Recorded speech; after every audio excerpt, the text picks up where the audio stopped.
بلوچستان پاکستان کا سب سے بڑا صوبہ ہے۔ یہ کل پاکستان کا تقریباً 44% ہے۔ اس اعتبار سے یہ نصف پاکستان کہلانے کا مستحق ہے۔ پاکستان کے سمندر کا زیادہ تر حصہ صوبہ بلوچستان کے ساتھ لگتا ہے۔ اس کی آبادی پاکستان کے باقی صوبوں میں سب سے کم ہے۔ یہاں پاکستان کی 50 قیمتی دھاتوں میں سے 40 پائی جاتی ہیں۔ دنیا کا تیسرا بڑا سونے کا ذخیرہ یا کانیں بلوچستان میں پائی جاتی ہیں۔ دنیا کی چھٹی بڑی تانبے کی کان بلوچستان میں ہے۔ پھر بلوچستان میں یورینیم بھی ہے، ہیرے جواہرات بھی ہیں، دنیا کی سب سے گہری بندرگاہ بھی ہے۔ یہ معدنی ذخائر دنیا کے کسی بھی ملک کو کھربوں ڈالر دے سکتے ہیں۔ اپنے منفرد محل وقوع کے باعث اس کی جغرافیائی اہمیت میں بتدریج اضافہ ہو رہا ہے۔ یہ دنیا کے مغرب کو مشرق سے ملانے اور وسط ایشیا کے ذخائر توانائی کو مغربی منڈیوں تک پہنچانے کا مختصر راستہ فراہم کرتا ہے۔ اس کی طویل سرحدیں افغانستان اور ایران کے ساتھ ملتی ہیں۔ اللہ تعالیٰ نے سرزمینی بلوچستان کو بیش بہا معدنی دولت اور وسائل حیات سے سرفراز کیا ہے۔ ماہان اور میکنڈر کی تھیوری کے مطابق بلوچستان دنیا کے دل کا حصہ ہے۔ جس نے اس دل پر قبضہ کر لیا تو گویا اس نے دنیا کے جزیروں اور وسائل پر قبضہ کر لیا، اور جس نے دنیا کے جزیروں اور وسائل پر قبضہ کر لیا اس نے دنیا پر قبضہ کر لیا۔ اگر دیکھا جائے تو بلوچستان ایک ایسا ریگستان اور پہاڑی علاقہ ہے جہاں نہ پانی ہے نہ کھانے کو خوراک۔ تو پھر کبھی روس بلوچستان پر قبضہ کرنا چاہتا ہے تو کبھی امریکہ، کبھی بھارت اپنے ناپاک عزائم کی تکمیل کے لیے دہشت گردی کر رہا ہے، تو کبھی ایران اپنے کارندوں کے ذریعے یہاں کا امن غارت کر رہا ہے۔ اس کی وجہ صرف اور صرف بلوچستان کے معدنی وسائل اور اس کی اسٹریٹجک پوزیشن ہے۔ اس قدر اہمیت اور حساسیت رکھنے والے صوبے پر ریاست کی خصوصی توجہ ہونی چاہیے تھی، لیکن معاملہ اس کے برعکس ہے، اور شاید ریاست کی اسی بے رخی کی بنا پر بلوچستان میں وقتاً فوقتاً شورش اور اضطراب کی کیفیت دیکھنے کو ملتی ہے۔ اس اضطراب اور بدامنی کے کئی اسباب اور محرکات ہیں۔ بلوچستان کے علاقے سوئی سے معدنی گیس 1953 میں دریافت ہوئی۔ چند ہی برسوں میں یہ گیس لاہور، اسلام آباد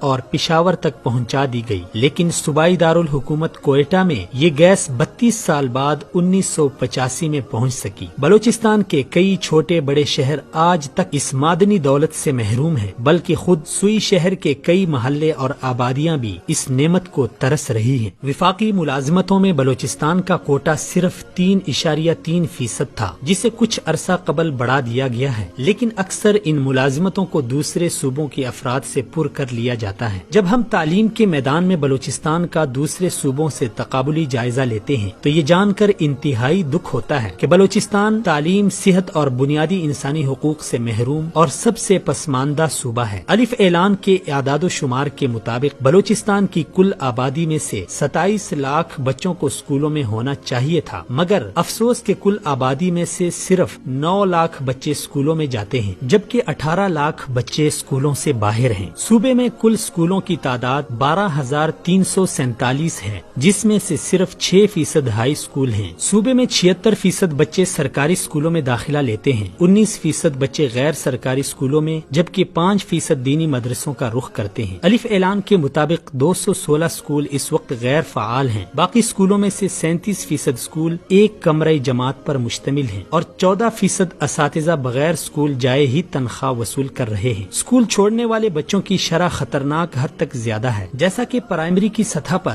8,65,337 بچوں نے داخلہ لیا، مگر ان میں سے جو بچے مڈل اسکول میں گئے ان کی تعداد صرف 1,91,300 رہ گئی۔ یہ اعداد و شمار خطرناک صورتحال کی نشاندہی کرتے ہیں۔ شرعی خواندگی کے اعتبار سے دیکھا جائے تو الف اعلان کی رپورٹ کے مطابق شرعی خواندگی مردوں میں 37% اور خواتین میں 15% ہے، جبکہ دیہی علاقوں میں یہ شرح 35% سے بھی کم ہے۔ بلوچستان میں پینے کے پانی کی صورتحال انتہائی ناگفتہ بھی ہے۔ یہاں کی کل آبادی کا تقریباً 15% صاف پانی استعمال کر پاتی ہے۔ صوبے میں لوگوں کی اکثریت کو صاف پانی میسر نہیں۔ صوبے میں آج بھی ایسی لاتعداد آبادیاں موجود ہیں جہاں انسان اور مویشی ایک ہی تالاب سے مہینوں پرانا پانی پیتے ہیں۔ اسی بنا پر بلوچستان میں کالے یرقان کی شرح پورے ملک میں سب سے زیادہ ہے۔ بجلی صوبے کے 12% علاقے تک پہنچ پائی ہے اور گیس کی سہولت والا علاقہ 5% سے زائد نہیں۔ گویا صوبے کا 88% بجلی سے اور 95% گیس سے محروم ہے۔ مواصلات کے لحاظ سے ملک کا سب سے بڑا صوبہ صرف 5 شاہراہوں سے مستفید ہو رہا ہے۔ ان شاہراہوں کی حالت بھی سخت ناگفتہ بھی ہے، جبکہ بین الاضلاعی سڑکیں بھی خستہ حالی کی شکار ہیں۔ صوبے میں صحت کے معیار کا حال یہ ہے کہ 31 اضلاع میں ماں سوائے کوئٹہ کہیں بھی متوسط درجے کی سہولتوں کے حامل ہسپتال نہ ہونے کے برابر ہیں۔ پورے صوبے کے علاوہ جنوب غربی افغانستان کے 5-6 شہروں کا بوجھ بھی کوئٹہ شہر کے چند ہسپتال برداشت کر رہے ہیں۔ دور دراز سے بغرض علاج کوئٹہ تک کا سفر نہایت پرصعوبت ہونے کے باعث بہت سے مریضوں بالخصوص حاملہ عورتوں کی اموات کا سبب بنتا ہے۔ دوران حمل اور زچگی کی حالت میں خواتین کی اموات بلوچستان میں سب سے زیادہ ریکارڈ کی جاتی ہیں۔ صوبے کے اعلیٰ انتظامی عہدے مثلاً IG پولیس، DIG،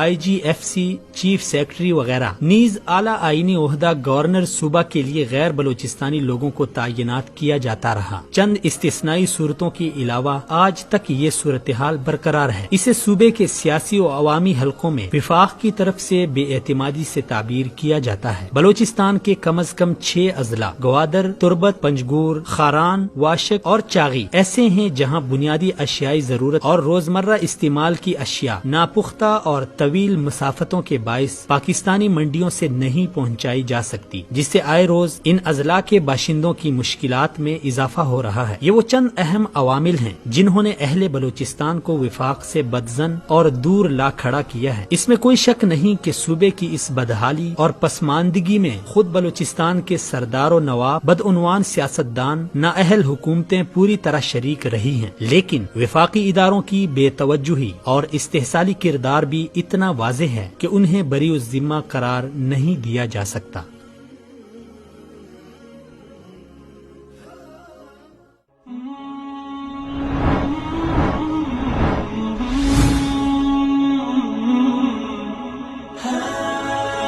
دنیائے اردو کا درخشاں ستارہ وصال اردو۔